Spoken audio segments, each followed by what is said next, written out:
We are back. It's a brand new year, a brand new start. Don't worry, we're not dead. We're not a separate entity. We're not Sevco FC. We're Son of Scotland TV. And we're back today to preview the match between Livingston and Hearts. Welcome back, guys, to the channel. Hopefully everyone had a good Christmas. Hopefully everyone had a good New Year. And it's probably been about 2 months since you've seen a video on this channel, but don't worry, that is going to change. 2024. We're going to be back with daily uploads, and I'm hoping that continues tomorrow, and we can have a positive video, we can have a good video, we can have a nice review of this match where Hearts hopefully pump Livingston and condemn them to the bottom of the table. Now, Livingston actually have been busy in today's transfer market, and they've signed a 6'5" giant who could potentially take part in this game. Now, I made a video on my co-op channel. He goes by the name of Yengai. He's a big 6'5" Australian, probably hops around like a kangaroo. You can see what David Martindale's doing here. He knows that Livingston are screwed. He's panicking.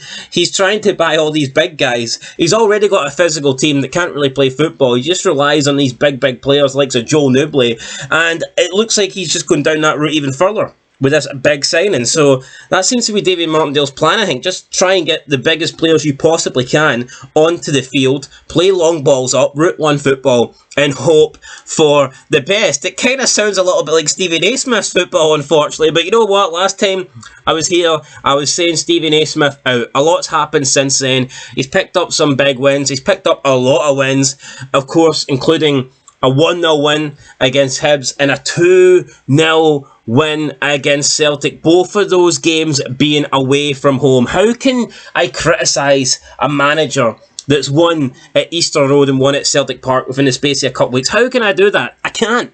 I still don't think he's the man, but you know what? He's won those 2 games, so for me, it's got to be Stephen Naismith in for the time being. I'll give him a chance. I'll give him this season. I'm not impressed with the football we're playing. I still don't think we look good. We're sitting in third, but it's not been pretty. It's not been, you know, clean sailing. It's just not. I mean, you look at the lack of goals that we've got. It's worrying. You know, we're not scoring goals. You take Shankland out our team, and it would be like a goal drought. It's like you know the way Africa have a water drought? If you take out Shankland out of our team, then we have a goal drought. Honestly, man, we would have starvation. The lack of goals would be astronomical. So we need to keep Shankland in the team. We need to start playing better football. We need to add in January, and I'm hoping we can do that. But let's quickly look at this Livingston Hearts game. We're sitting in 3rd. They're sitting in 12th. They're cut adrift at the bottom. You know, it should be a win for us. It really should be.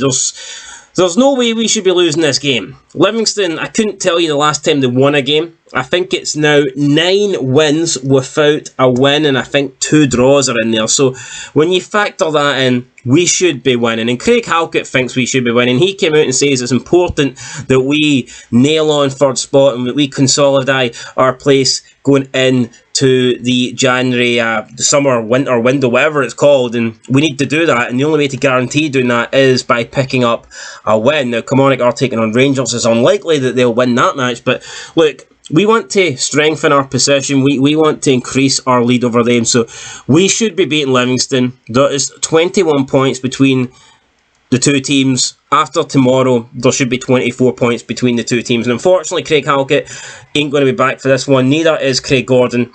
Looks like both the Craigs will be looking to return after the winter window.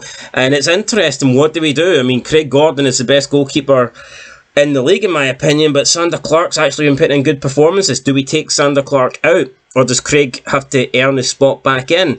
I think Craig Gordon should be going in. The Euros are coming up. Craig Gordon should be at the Euros. He must be the number 1, but Sander Clark also wants to be at the Euros, and he will also need to be playing to get there. So it's difficult, you know, that goalkeeping position is difficult, but thankfully we don't need to worry about it for tomorrow. We can forget about it, and we can pick that up, you know, come the end of January. As for the game, obviously Shankland's going to be playing up front. It's hard to predict who Stephen Naismith will go. I don't think he'll make too many changes.